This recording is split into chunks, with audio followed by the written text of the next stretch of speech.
am going to talk about this book today that I'm reading. It's by David Hawkins, and the title is Letting Go, The Pathway of Surrender. I'm only halfway through the book and I am just honestly in awe of how great his writing is. He's very straight to the point, very concise, and it doesn't sound, I would classify this as a self-help book. It is more like I would say a realization, like it's lifting the veil kind of a book, because some of the self-help book out there, they give you a method to go about your problem, but this book is slowly ushering you, like guiding you. I am about 1 year post breakup. 1 year is a very kind number, but within that 1 year, the past few years, I still have some sort of context with my ex, so I wouldn't say a year, it should be less than. I had a rude awakening. I thought I got over it, and until lately I keep having thoughts of rumination. Not the kind where, oh, I want to get back or anything, or I miss. I find that I still have thoughts of over justifying myself, my situation right now. I'm not in a bad situation. I have my job. I live in a great rental. I have friends. I have a good quality of life. I'm not in the dumps or anything. And my mental health has been the greatest it has ever been in a decade.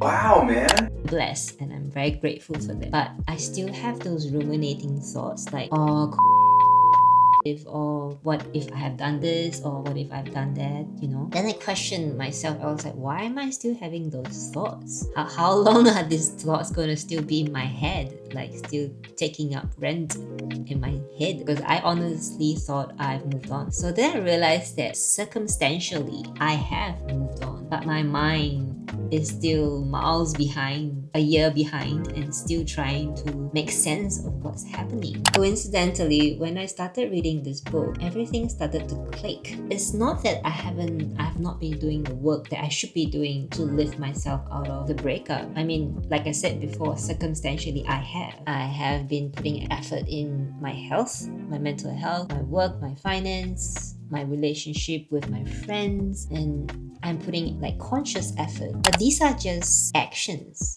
Like, these are just things that we do to either help ourselves or distract ourselves, like what is written in the book. Because there is a whole host of things out there that's ready to deter us or distract us from what is really the true work that we really need to do. You can go to that many healing sessions, you can go to that many yoga class, you can talk as much as you want with your psychologist, friend, counselor. You can talk till the cow come home. But if you don't really sit down and recognize the inner work that you need to do, that you forever be stuck talking and processing, like trying to process, and without the right method, which is what he wrote in this book, it is really hard. It will be like a hamster going around in the wheel, in the cage forever. You might try another thing, but it will probably be equivalent to you moving the wheel to another fancier cage or a different cage and still running around in circles. So this is what this book is trying to do, and give you that. And to hop off the wheel means that you have to be uncomfortable, and it's a feeling that none of us like humans don't like to be uncomfortable. We would rather be in familiar hell than to be in the unfamiliar heaven.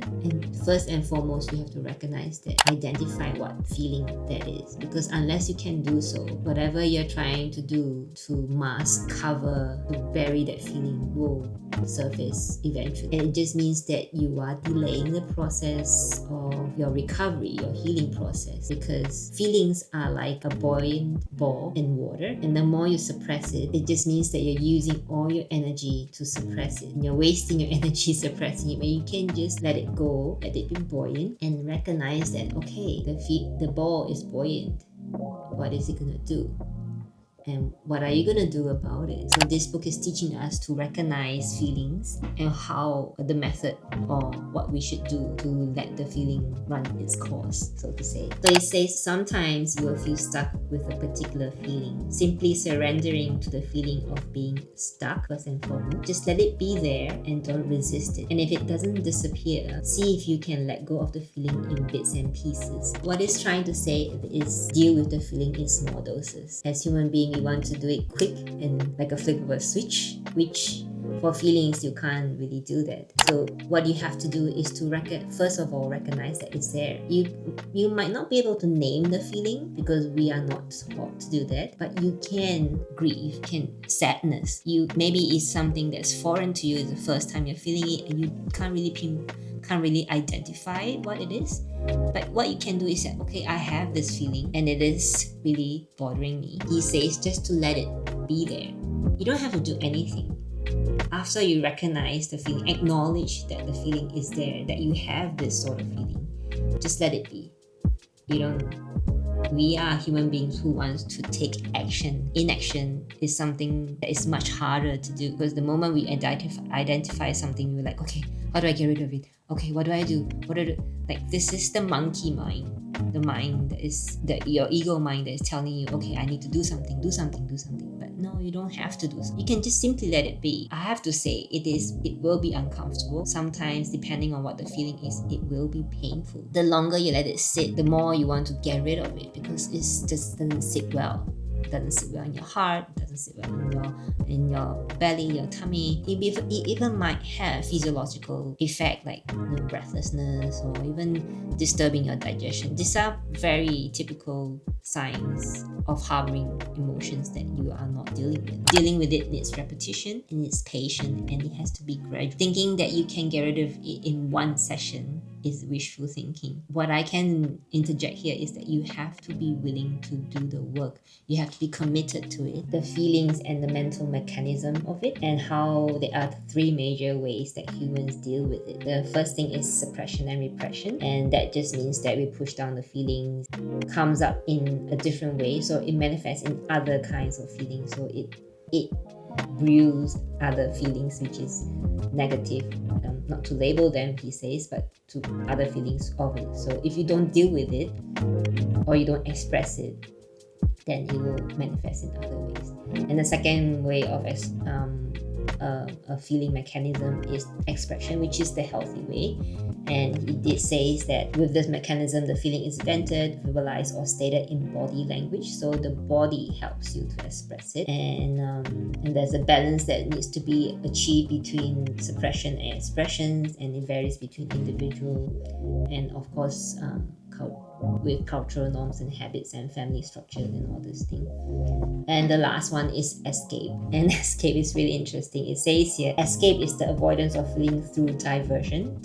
This avoidance is the backbone of entertainment and liquor industry, and is also the route of workaholic. Escapism and avoidance of inner awareness is a socially condoned mechanism. It says also, people are desperate to stay unconscious, because staying conscious means that you have to recognize whatever feeling that's sitting in your body, whether it's shame, guilt, fear, and then you do things like go traveling, watch TV, doom scrolling, love making, or drug taking, or thrill seeking, anything you would do in your repertoire to not deal with that feeling. So the best part about this book, I would say, is the map of consciousness. It gives you a scale of all the different feelings of consciousness that you can have. If you can check yourself multiple times a day and see where you are on that scale, you are halfway there, because you can identify how many times a day you are aligning with the feeling of fear, shame, grief, guilt, and how many times do you feel peace, love, joy, and gratitude. It coincides with the law of attraction. So high vibration emits, and high vibration attract high vibration. So if you are someone who wants to live life to the fullest, to the highest degree, then it starts with you, like it's an inner work. It starts with you emitting, like choosing the joy, the feeling of joy, peace, and love, and gratitude, or then choosing the action of giving and willingness. So in order to stay in this high vibration, but the more you choose feelings of guilt, shame, and grief, and all this low vibration feelings, then you attract the same thing. The aha moment for me when I read this part about the scale of consciousness, like the moment I read it, I realized, okay, I need to willingly, consciously pluck myself out of a feeling that I'm choosing to align with that is of a low vibration, pull myself out of it, and go onto the scale and choose something that is of a higher vibration and align with it. And the moment I did that, it felt like a sense of relief. First of all, I felt empowered because I know I can actually do that without external help. And second of all, that also gives you and hope that I don't have to align with lower frequency, lower vibration feelings.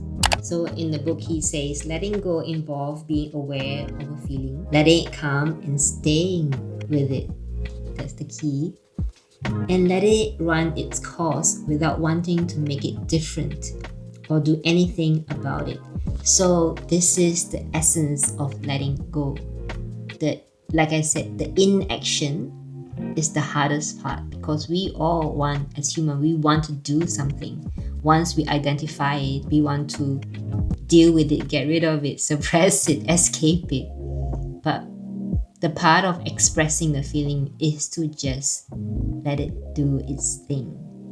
So in my opinion, that's the true essence of letting go. Trusting the process, no matter how uncomfortable it is. Not diverting yourself, not distracting yourself, not escaping it. Have faith that this is a process and it will run its course. So feelings aside is just one part of the puzzle. The thing about the feeling is you can't intellectualize it. You actually have to feel it. Feeling meaning is that you have to sit with that uncomfortable feeling of whatever feeling that is popping up. But by thinking through it, what you're trying to do is a kind of suppression, is a kind of repression, is a kind of escapism, probably. But by thinking, intellectualizing the feeling, you are actually delaying its process of running its course. So that's the catch. So he says, in the process of letting go, ignore all thoughts. Focus on the feeling itself and not the thoughts that comes with it. Thoughts are endless and they are self-reinforcing, and they only breed more thoughts. Have you ever had an experience where you felt something and your mind just churned like an endless wheel, and then one thing led to another and another and another, and it's non-stop, and before you know it, like you went from point A to point Z or something, and it just comes back around and it just brew and more and more. It says that thoughts are merely rationalization of a mind trying to explain the presence of that feeling. So the mind is like a little helper but not helpful. So you have to ignore those thoughts and not get help in that way. The real reason for the feeling is to accumulate pressure behind the feeling that is forcing it to come up in the moment. The thoughts or external events are only an excuse made up by the mind. So besides feeling the feeling, you have to also learn how to manage the thoughts. The thing about having the thoughts that comes with the feeling is it's also part of a conditioning. So it's part of our social circle, our family upbringing, our cultural norms. So these are the things that help feed those thoughts. So let's say, for example, this breakup that I'm going through. I am 46 and I have had a number of relationships before, and my last breakup was sort of the serious one, as in we were not married, but we are in de facto, so we're living together and we share finance, share house, and everything. So it's kind of a serious thing. But because I'm of an Asian descent and my background is there are really a lot of cultural norms that is stacked onto me. For example, I don't have a kid and I choose not to have a kid, and that is already not culturally acceptable. I'm in Singapore, like if you're not married and choose not to have a kid, it's like are you barren? Or when I went through the breakup, I was thinking, oh my god, this is going to be another failed relationship for me. Like I'm this age and I still can't find my happily ever after. Is there something wrong with me? Why? Then there's a good amount of shame because I was not good enough to hold a relationship, and if there's some abandonment issues, I was like, oh, am I not lovable enough? Am I not doing enough? When it comes back to a cultural norm, it's like, what's wrong with this woman? She's already 46. Like the age factor is really, like a huge thing. Singapore is progressive, but we are still very much bounded by Asian values that, like you need to have a kid. or you need to have family or being successful in your life. On top of dealing with the breakup, I still have also to deal with those reoccurring, like those social norms, those thoughts that to a vicious cycle, because that produce more negative feelings and more negative thoughts. The solution that's stipulated in this book is just gives you the best framework to come out of it. That means that I really had to challenge those cultural norms and social norms that has been bestowed on me since childhood. I have to reframe my narrative. I would have to say that I garner the feelings of courage, and on the scale of consciousness, courage is at the midpoint, and it's actually the tipping of you getting yourself out of those negative array of thoughts or feelings, and into the more high vibration feelings. Courage is smack in the middle, and that is what you have to consciously choose. So I have to challenge those cultural norms, because if I play small and I play fear and I bow down to the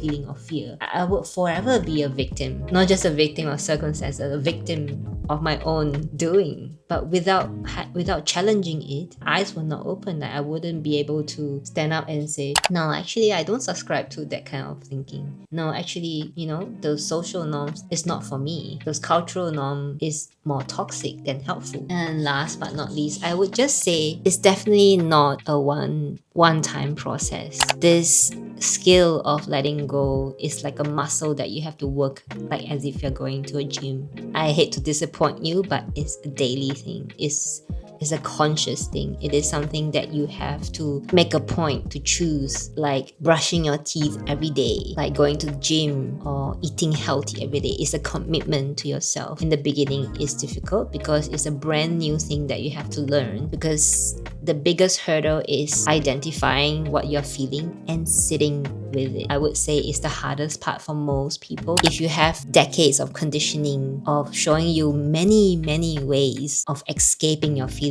when you are right now trying to solve it, you will go back to your old ways. If nobody show you that actually this is what you need to do, get out of that ruminating, self-depreciating thought, you will forever be in that hamster wheel and choose another way of suppression, regression, or escapism. Ever since this book up until now, I have found a lot of relief and a lot of aha moments. Like I knew it was somewhere out there that I need to do, like something that I was missing in the puzzle, like I'm still ruminating. This book came to me at the right time and teaching me that, okay, you have swayed a little bit from in your path of healing.